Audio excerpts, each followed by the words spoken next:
What's going on? It's TokyoTron, and Chapter 1000 Scanlations just dropped, and this is looking really bad for the Strawhats. Obviously, the Strawhats won't actually die as they're our main characters, but we may see an all-out defeat of them relatively soon. I'll get into everything that happened in One Piece Chapter 1000 a little bit later, but for now, let's just skip straight to that ending.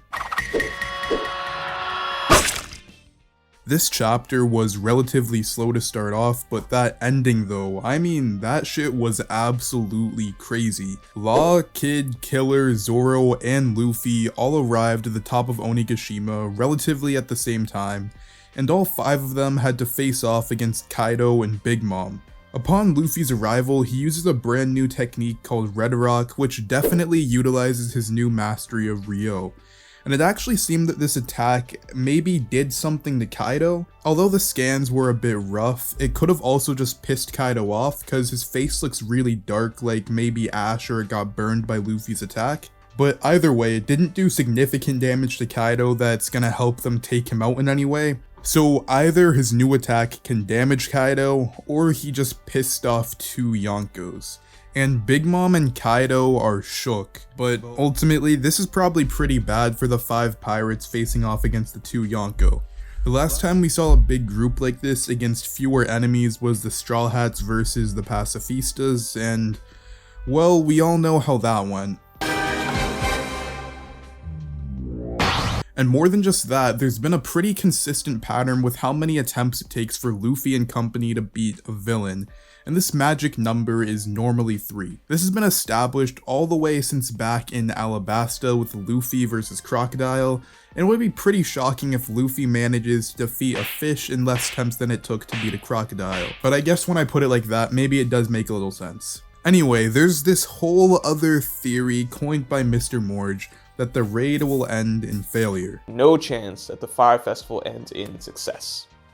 If anything, we could be set up for one of the most devastating defeats in the entire series. This theory seems to stem from numerous things, along with Wano following the traditional structure of a kabuki play. In a kabuki play in Act 3, which I remind you we're currently in Act 3 of Wano, the act ends in tragedy, which in this case should have something to do with the Straw Hats getting defeated, or in this case the 5 pirates facing up against Kaido. Now, originally, I wasn't all about this theory because I didn't think Oda would want to kind of handicap his writing or force his story to go in a certain direction just because of a play, but because of what we're seeing in this chapter, I really can't see any possible way in which these 5 characters can defeat both Kaido and Big Mom. Kaido alone would be enough of a challenge, but facing 2 Yonkos is pretty much impossible. So I could see them facing an all-out defeat, and maybe even see Law or someone else there end up dying. Moreover, it's also pretty rare to see Zoro and Luffy fight the same villain together. And may I remind you of the last time I can remember seeing Zoro and Luffy fight the same villain?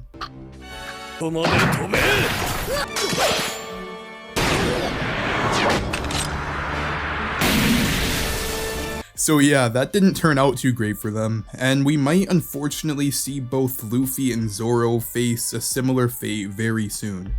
But anyway, that's just my thoughts on the ending of the chapter, so now let's get into the rest of it. So chapter 1000 opens up with Luffy at the very bottom of the last staircase to go to the roof of Onigashima.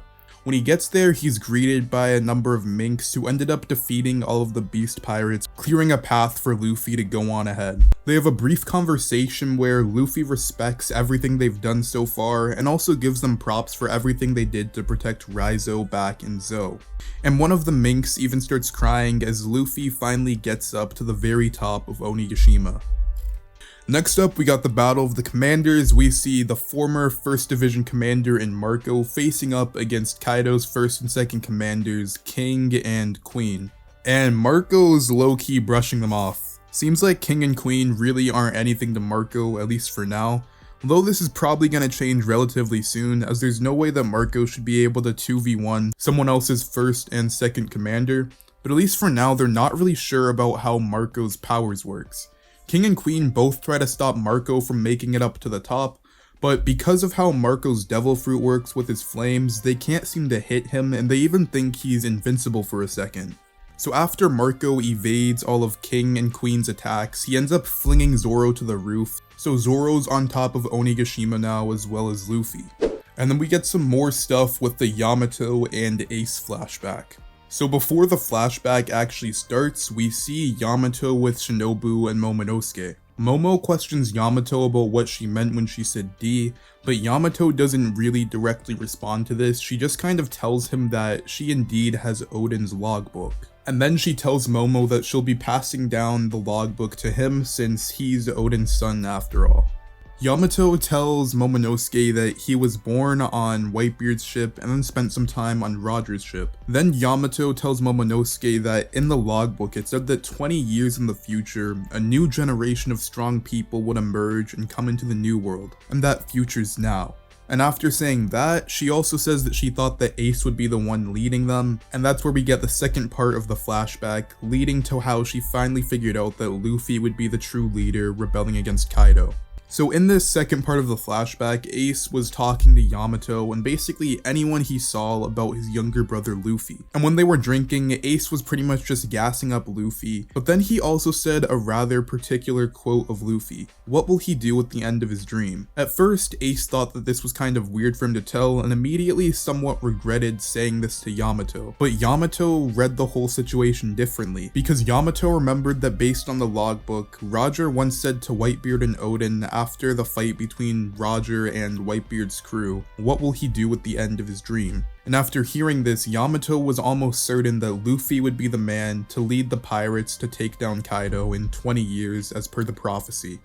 Then at the very end of the flashback, Yamato makes a Vivre card for Ace and ends up taking it, so after Ace's Vivre card completely vanished, he realized he died.